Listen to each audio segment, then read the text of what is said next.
Well, folks, we are back. We got some more parts for the combine, and pretty much all of them that I needed, that I know of so far, without running it and having somebody sit there in the cab while I check all the bearings and the belts.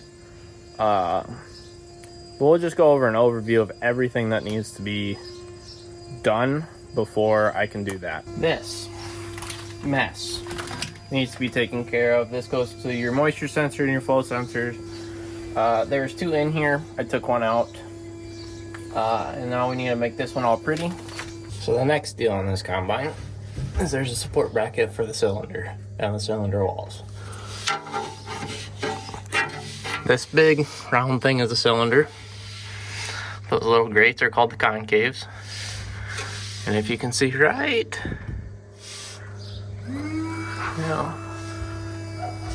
drop you right there, there's a hole. Now, it normally isn't a big deal, but that is a support bracket that holds the concave where it's supposed to be and apart, so it doesn't collapse on itself while this spins and beats corn and soybeans through it. So maybe in a little video I'll show how this combine works. Another issue, our header height dial-o-matic will not work right. So that whole harness gets to be redone, including this plug and the plug on the end of that. Another step, one I've already fixed, as you saw. That leak right there. The second fix, that cylinder right there.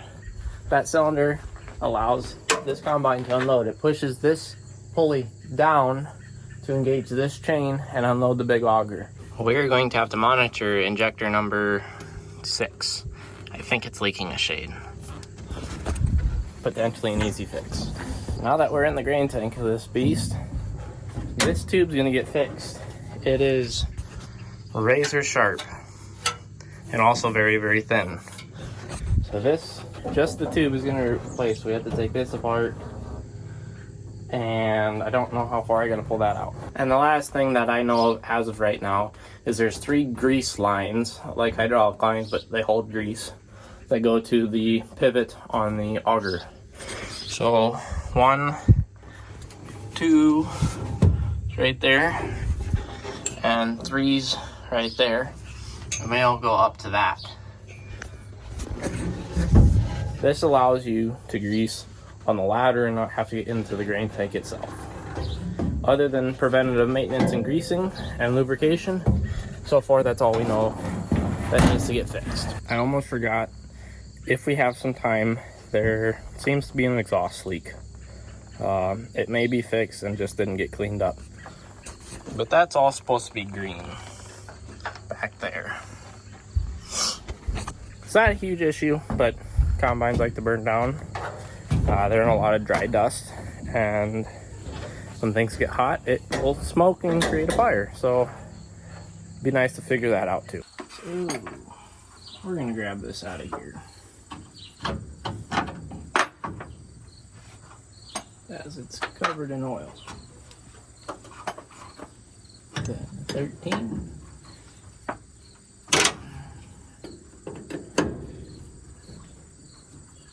We're going to cross-check it with our new one to make sure this is in the right spot.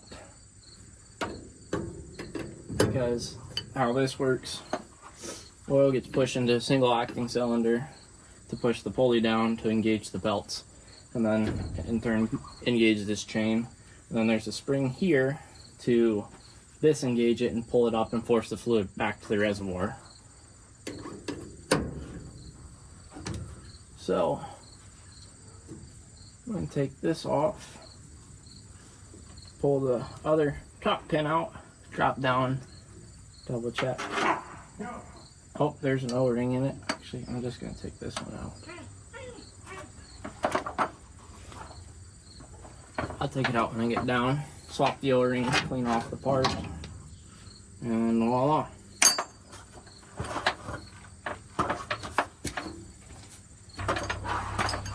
They were even nice enough to give me a cap and a new O-ring. So we'll take this, pull the cotter key out, cotter pin, or key pin. Pull the pin.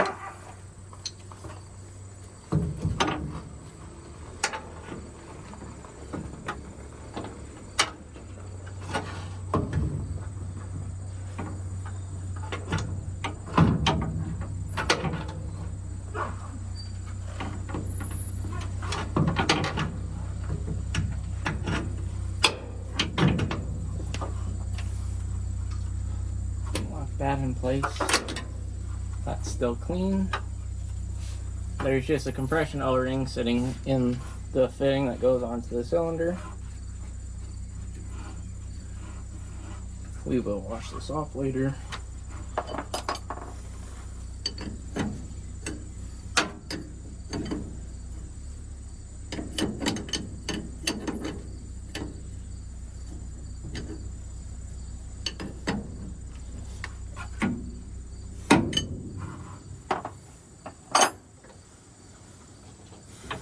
I'm going to get a new cotter key instead of a piece of wire, and then this project will be done. Well, this part of the project will be done. Well, it's been 4 hours and I wasn't going to waste your time with this. It's all cleaned up now in a way that I know where everything's at, and it's all cleaned up, fixed, and then organized somewhat. But we got it so that I can get the when I take the globe off for other things, I can get to it out easily now. It's noon, so I'm gonna go get something to eat. Well, folks, I'm gonna start working on my harness.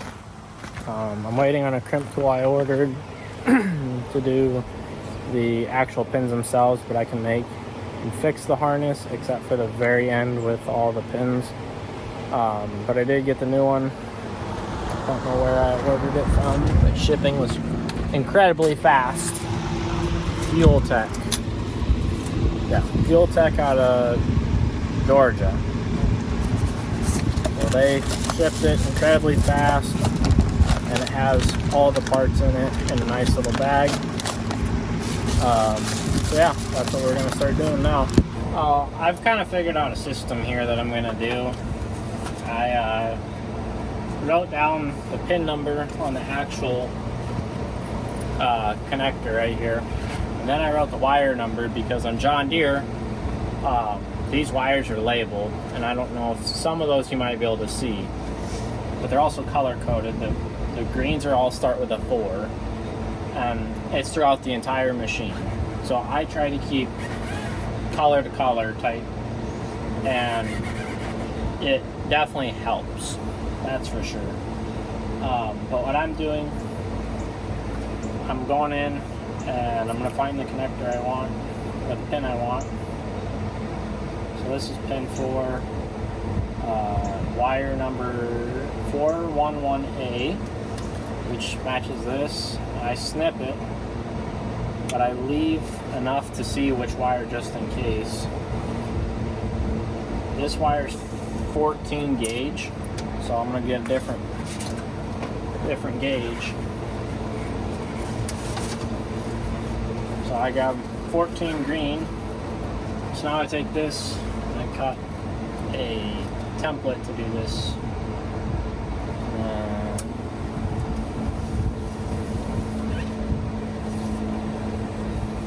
Get to it. Cut a little extra because at the end I'm gonna make them pretty, essentially. And take my auto snips. Perfect about every time. And find this wire in the harness itself.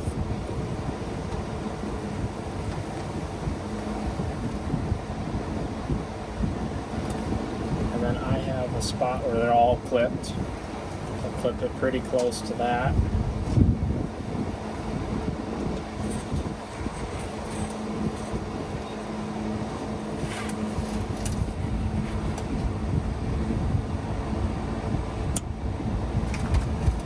I take this and I've got a whole bucket that those sit in.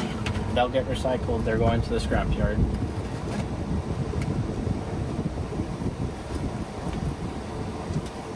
Take your auto snips.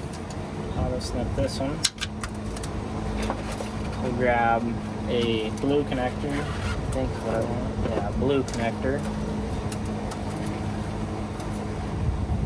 Slip that over. Grab the other wire you already snipped. That'll stay.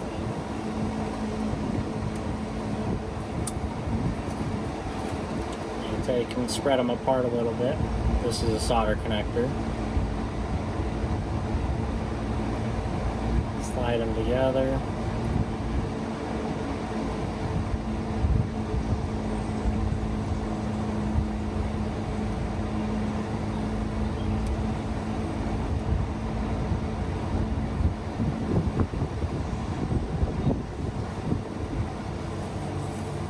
And take your torch.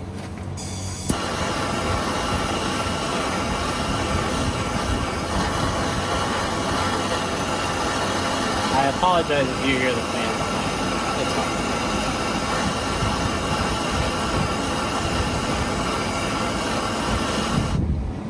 Now you give it about 2 or 3 minutes before you can actually pull on them. But now that I'm done, I lay that one to the side. Well, actually, I label them first, so that allows me to know exactly where this one's at. So I'll label this one with a piece of tape where I put my marker.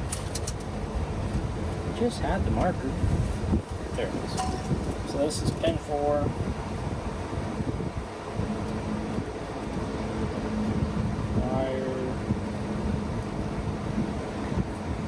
4, 1, 1A.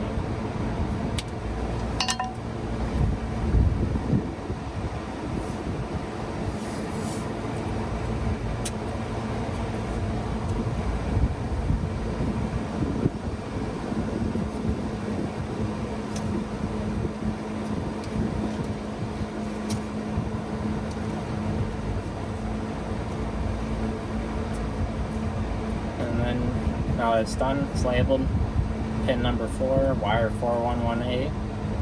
Lay that to the side and keep going.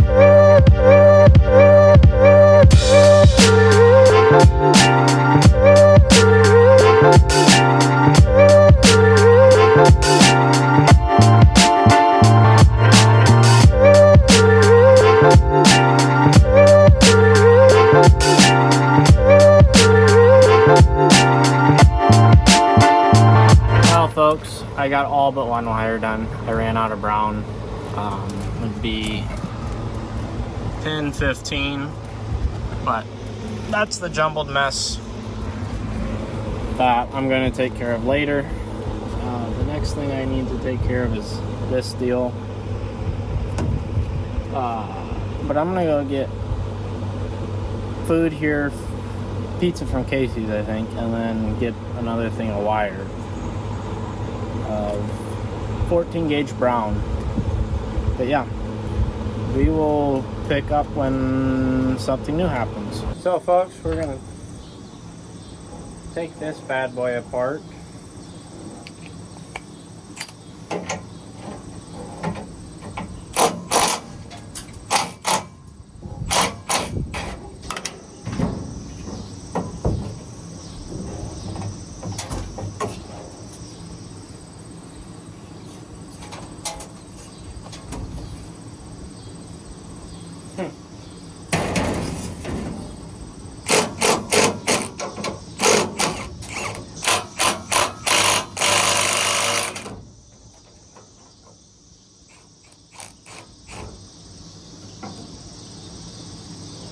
I'm gonna have to go find the torque spec for that.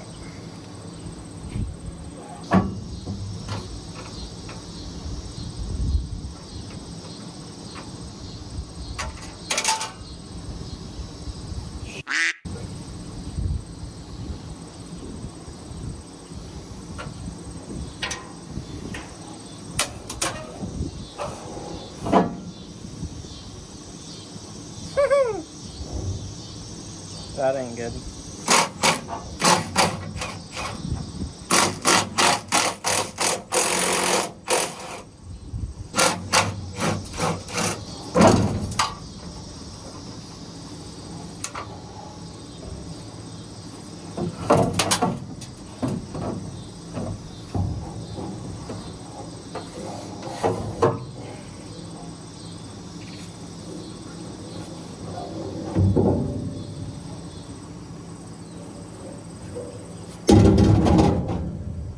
We're gonna have to do this next year too.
I don't know if this is right.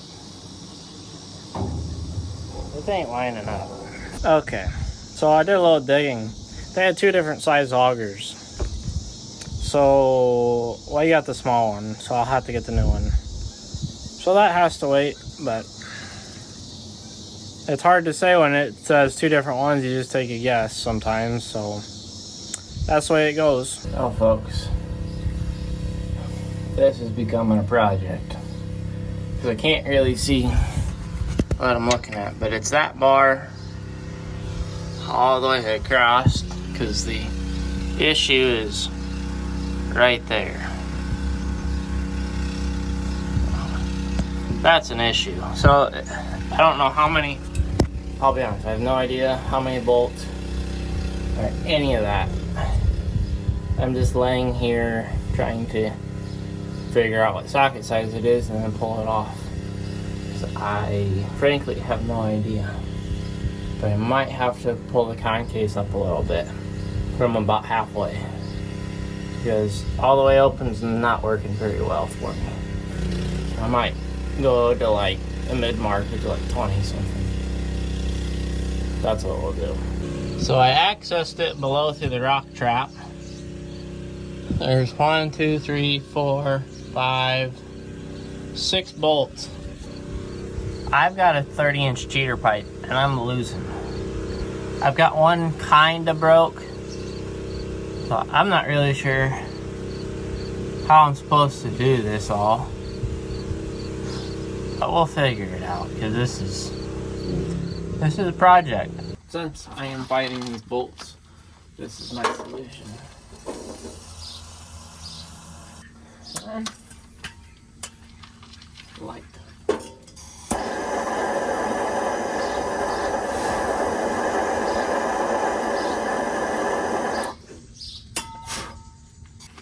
Nothing like burning green in the morning.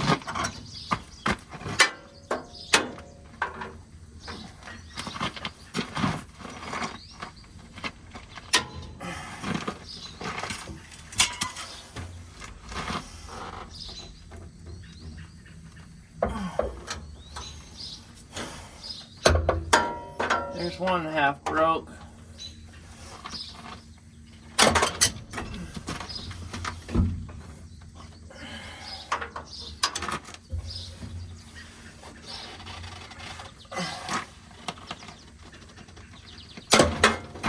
God.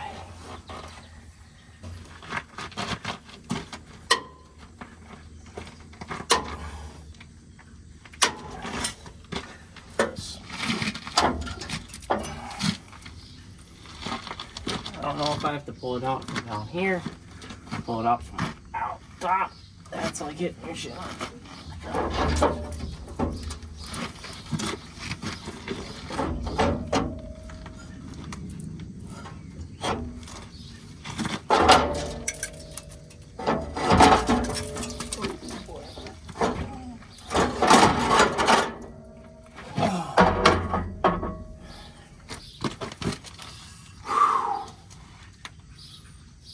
That's heavy.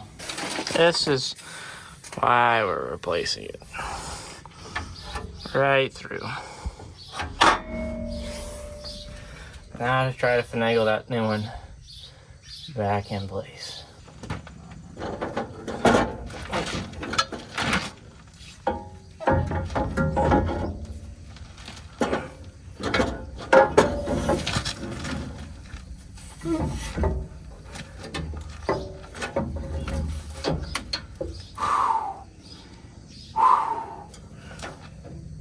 Don't fall off of them, please. Don't break my fingers in the process either. Please.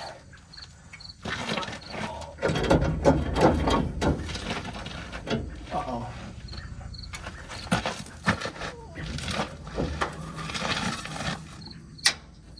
Got the piece back in there. It was a pain in the butt. Straight up, it was a pain in the butt. But it's in there, it's done. Close the rock trap back up. Put the plates back on up top. And probably work on the side of the head now.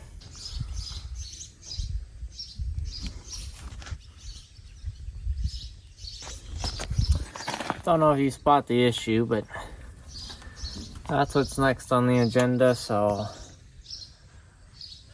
that's the only thing I got parts for right now. I'm waiting on a crimp tool, and then I ordered the new auger. So we might wash this today. I don't know. This is probably the last thing you'll see on this combine, more than likely, but let's get to it. Well, folks, the new part's in there. After about a 3-hour struggle, it's back the way it should be. I don't think I'm missing any other bolts, so we're gonna take a break for the time being. It's hot, and I really don't want to do this right now, so we're gonna take a break.